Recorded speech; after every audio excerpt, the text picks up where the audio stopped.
राज ठाकरे यांची उद्या सकाळी 11 वाजता भाजप नेते अमित शहांसोबत बैठक होणार आहे अशी सूत्रांची माहिती आहे। त्यासाठी राज ठाकरे आजच दिल्लीसाठी रवाना झाले आहेत। विशेष म्हणजे दिल्लीत आज भाजपच्या कोर कमिटीची बैठक देखील होतीये। भाजपच्या बैठकीसाठी देवेंद्र फडणवीस, चंद्रशेखर बावनकुळे हे दिल्लीत आहेत आणि त्याच वेळेस राज ठाकरे ही दिल्लीत पोहोचल्यामुळे मनसे महायुतीत येण्याची चर्चा आता जोरदार सुरू झालेली आहे।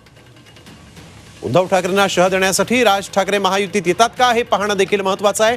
रामराजे आमचे प्रतिनिधी यावेळेस आपल्याबरोबर फोन लाईनवरून जोडले गेलेले आहेत। रामराजे, आपण बघतोय की उद्या 11 वाजता अमित शहांसोबत बैठक होणार असल्याचं कळतंय, काय अधिक सांगाल? बिलकुल, राज ठाकरे आणि अमित ठाकरे हे दोघेही आता पोहोचलेले आहेत, दिल्लीमध्ये पोहोचलेले आहेत आणि माहिती अशी मिळते की आजच ही बैठक महत्वाची पार पाडणार आहे।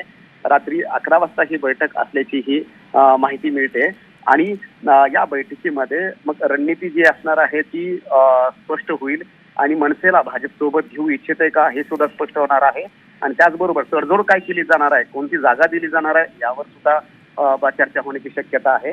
आणि त्याचबरोबर केवळ लोकसभा नाही तर विधानसभा निवडणुकीमध्ये सुद्धा मनसेचा कशा पद्धतीनं सहयोग मिळेल एनडीए मध्ये हे सुद्धा पाहिलं जाणार आहे आणि एनडीए घटक जो आहे किंवा एनडीए मजबूत करण्याच्या दृष्टीनं ही संपूर्ण खेळी जी आहे ती भाजपची सुरू आहे आणि उद्धव ठाकरे गेले तर राज ठाकरे आले अशा प्रकारे भाजप जे आहे ते राज ठाकरेंना आता जवळ करत आहे असं आपण म्हणायला पाहिजे आणि लोकसभाच्या निवडणुकीच्या अगोदरच या सगळ्या गाठीबिटी होत आहेत आणि एनडीए मध्ये येण्याच्या हालचाली सुरू झालेल्या आहेत।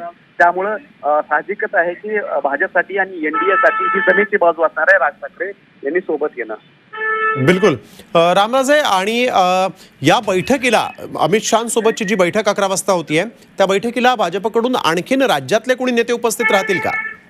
या बैठकीला उपमुख्यमंत्री आणि राज्याचे नेते भाजपचे देवेंद्र फडणवीस असणार आहेत आणि त्याचबरोबर प्रदेशाध्यक्ष चंद्रशेखर बावनकुळे हे सुद्धा या बैठकीला उपस्थित असणार आहेत आणि हे दोघं जण उपस्थित असण्याचं कारण असं की एक प्रदेशाध्यक्ष आहे तर दुसरे हे संपूर्ण राज्याचे भाजपचे नेते आहेत, त्यामुळे त्यांच्या उपस्थितीमध्येच ही संपूर्ण घटनाक्रम आहे। खरं तर ही जर युती आली आणि राज ठाकरे जर एनडीए सोबत आले तर याचं पूर्ण श्रेय जे आहे ते उपमुख्यमंत्री देवेंद्र फडणवीस यांनाच जाणार आहे, कारण जी रणनीती आहे की जो महत्वाचा मराठी वोट बँक आहे किंवा हिंदुत्वाचा जो वोट बँक आहे किंवा मुंबईमध्ये राज ठाकरे यांची ताकद आहे, नाशिकमध्ये ताकद आहे, त्याचा फायदा जो आहे तो एक प्रकारे भाजपलाच होऊ शकतो।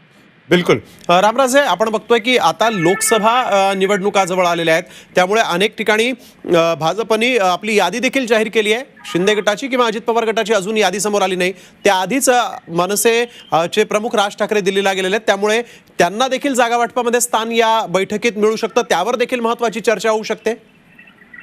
बिलकुल, कारण ज्या जागा आहेत त्यामध्ये सुद्धा राज ठाकरे यांना काही जागा दिली जाण्याची शक्यता आहे आणि जी सूत्राकडून माहिती मिळते ती 2 जागेच्या संदर्भामध्ये चर्चा चालू असल्याची माहिती मिळते। एक तर ती दक्षिण मुंबईची जागा जी आहे ती जागा आणि दुसरी म्हणजे ती नाशिकची सुद्धा जागा द्यावी अशा पद्धतीने चर्चा चालू आहे। त्यामुळे पाहावं लागणार आहे की नेमकं कसा मार्ग काढला जातोय, कारण नाशिकची जागा ही शिंदेकडे आहे, शिवसेनेकडे आहे। मग अशा वेळी मनसे काय दावा करतायत, राज ठाकरे काय दावा करतायत आणि भाजप काही मध्यम मार्ग काढणार आहे का हे सुद्धा पाहावं लागणार आहे। बिलकुल, तर धन्यवाद रामराजे आपण दिलेल्या सविस्तर माहितीसाठी। तर एक महत्त्वाची बातमी सध्या दिल्लीतून समोर येते, महाराष्ट्राच्या राजकारणाची ही सगळ्यात महत्त्वाची बातमी आहे, कारण राज ठाकरे मनसे प्रमुख राज ठाकरे सध्या दिल्लीला पोहोचलेले आहेत। तिथं ते आज रात्री अमित शहांसोबत बैठक घेणार असल्याची माहिती समोर आली आहे।